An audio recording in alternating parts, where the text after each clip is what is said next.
அஸ்ஸலாமு அலைக்கும் வரஹ்மத்துல்லாஹி வபரகாத்துஹு. அன்பான அனைத்து உறவுகளுக்கும் இனிய இரவு வணக்கம். அடுத்த மீட்டிங் ஆரம்பமானது. இந்த மீட்டிங்கில் என்ன மாதிரியான தரவுகள் கிடைக்கும்? குவைத் 24 மணித்தியாலத்தில் கிட்டத்தட்ட 6 ரிப்போர்ட்ஸ் பதிவாகி இருக்குது.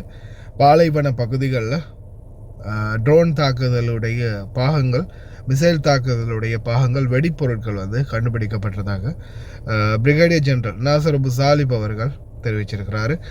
கடந்த 24 மணி நேரத்தில் கிடைக்கப்பட்ட பொருட்கள், நான் அதில் வீடியோ காட்சி இருக்குது, அட்டாச் பண்ணுறேன்னு பாருங்கள். வீடியோவில் அட்டாச் பண்ணுறேன். அதே போல் இன்னொரு முக்கியமான தகவல் என்னென்னு பார்த்தீங்கன்னா, மிகவும் வேதனையான ஒரு தகவல் அப்படின்னு சொல்லலாம். 331 குழந்தைகள், இந்த நியூஸ் கட்டை நான் முன்னாடி போடுறேன். ரீயூஸ் சிரஞ்சி பாகிஸ்தான் மருத்துவமனையில் 331 குழந்தைகள் இன்ஃபெக்ட் ஆகியிருக்குது. நோய் தொற்று ஏற்பட்டிருக்குது. என்ன நோய்? சாதாரண நோய்னு கேட்டிங்கன்னா இல்லை, HIV, AIDS. Allah அஸ்தர்.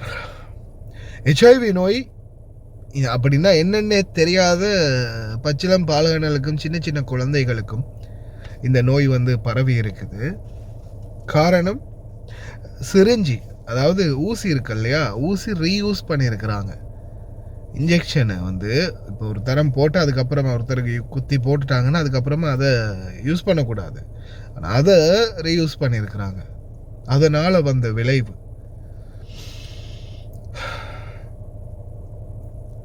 Major investigation by BBC has uncovered. கிட்டத்தட்ட 331 குழந்தைகளுக்கு இந்த HIV நோய் பரவி இருக்கிறதாக தகவல் வெளியாகி இருக்குது. அரப் டைம்ஸில் வெளியாகின தகவல். அது மேலே வேதனையான ஒரு சம்பவம். இறைவன் தான் பாதுகாக்கணும் அந்த குழந்தைகள். அதே போல் ஈரானுக்கு ஒரு 10 வருடத்துக்குரிய நியூக்ளியர் ஃபெசாலிட்டியை ரன் பண்ணுறதுக்கான வாய்ப்புகளை வழங்க போகிறதா ஒரு தகவல் வெளியாகி இருக்குது. அதே போல் பார்த்திங்கன்னா அடுத்த மீட்டிங் ஆரம்பமாகுது. இந்த மீட்டிங்கில் என்ன மாதிரியான தீர்வுகள் வரும் அப்படின்றத எதிர்பார்க்கிறோம். அதே போல் Qatar protection of Strait of Hormuz backs Pakistan mediation efforts. கத்தாரும் தங்களுடைய எஃபோர்ட்டை வழங்குறாங்க. ஸ்ட்ரைட் ஆஃப் ஹார்மஸ் கடற்கரை, கடல் சமுத்திர சந்தியை ஓப்பன் பண்ணுறதுக்காக. பார்க்கலாம் என்ன மாதிரியான சூழல் உருவாகுதுன்னு. முடிந்த வரைக்கும் கவனமாக இருங்க. சிலர் இன்ஜெக்ஷன் பாவிச்சதை திருப்பி பாவிச்சா என்ன நடக்கும் அப்படின்றதுக்கு இது ஒரு நல்ல உதாரணம். பாகிஸ்தான் நடந்த சம்பவம். அதே மாதிரி இன்னமும் பாலைவனங்கள்லையும் ஒவ்வொரு இடங்கள்லையும் இந்த வெடிப்பொருட்கள், பாகங்கள் கிடைக்கிறதுக்கு வாய்ப்பு இருக்குது. அப்படி ஏதாவது கண்டிங்கன்னா உடனடியாக 112க்கு கால் பண்ணுங்கள். கவனமாக இருங்க.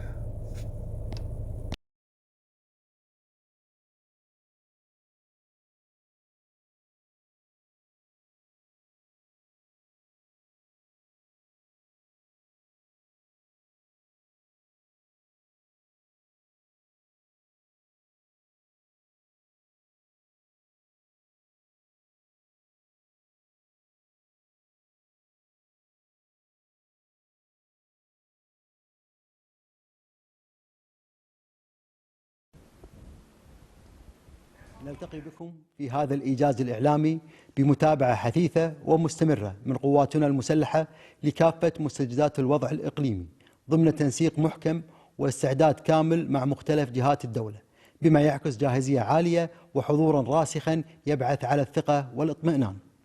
وتؤكد الجهات المعنية أن أجواء دولة الكويت آمنة ومستقرة، ولم ترصد أي تهديدات أو مخاطر خلال 24 ساعة الماضية، في ظل جاهزية دفاعية متقدمة وانتشار أمني مدروس ويقظة تامة لقواتنا المسلحة الباسلة في تنفيذ مهامها لحماية السيادة وصون أمن الوطن، حيث باشرت فرقة التخلص من المتفجرات التعامل مع 6 بلاغات ناتجة عن شظايا من العمليات الاعتراض الدفاعي السابق، ليرتفع بذلك إجمالي البلاغات منذ بداية العدوان إلى 827 بلاغ. ونستعرض معكم الآن العرض المرئي الخاص بالتعامل مع تلك البلاغات. وفي سياق الحرص على سلامة الجميع وتعزيز التدابير الوقائية خلال هذه المرحلة. نهيب بالأخوة المواطنين تأجيل أنشطة الصيد في المناطق البرية كإجراء احترازي يعكس الوعي والمسؤولية ويسهم في توفير بيئة آمنة تمكن الجهات المختصة من أداء مهامها بكفاءة وانسيابية. حفظ الله الكويت وشعبها من كل مكروه وسوء في ظل القيادة الحكيمة لسيدي حضرة صاحب السمو أمير البلاد المفدى القائد الأعلى للقوات المسلحة الشيخ مشعل الأحمد الجابر الصباح حفظه الله ورعاه، وسمو ولي عهد الأمين الشيخ صباح خالد الحمد الصباح حفظه الله، ونديم علينا نعمة الأمن والأمان ويرحم شهداءنا الأبرار. والسلام عليكم ورحمة الله. Regarding the Strait of Hormuz, our call has been the same since the beginning of this conflict. The security of the Strait of Hormuz, the reality of the Strait of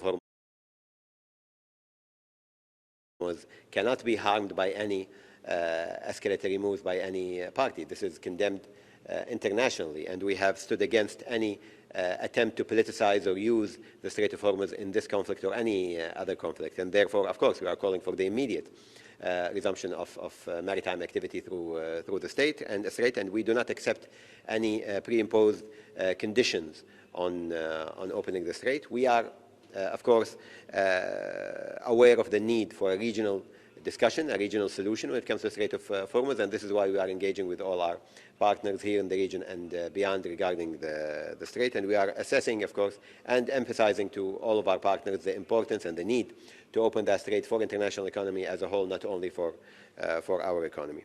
When it comes to the talks in Islamabad, we remain, in contact with our brothers in Pakistan who are leading this mediation. As you have seen, there has been a lot of calls and prospective visits from Pakistani officials and with the Qatari officials, and all of this is within this kind of coordination that the whole region actually is engaging with Pakistan. We applaud the efforts of Pakistan. We support their efforts. I am unaware right now of any specific role that we are playing beyond this support and the regional coordination that we are doing all together. And I would revert back to the Pakistanis on confirmation of holding these talks, but obviously, as we don't have any official confirmation yet, any assessment of the role of any other country, I think, is not part of the discussion at the moment. But I can assure you that right now we are supporting the Pakistani-led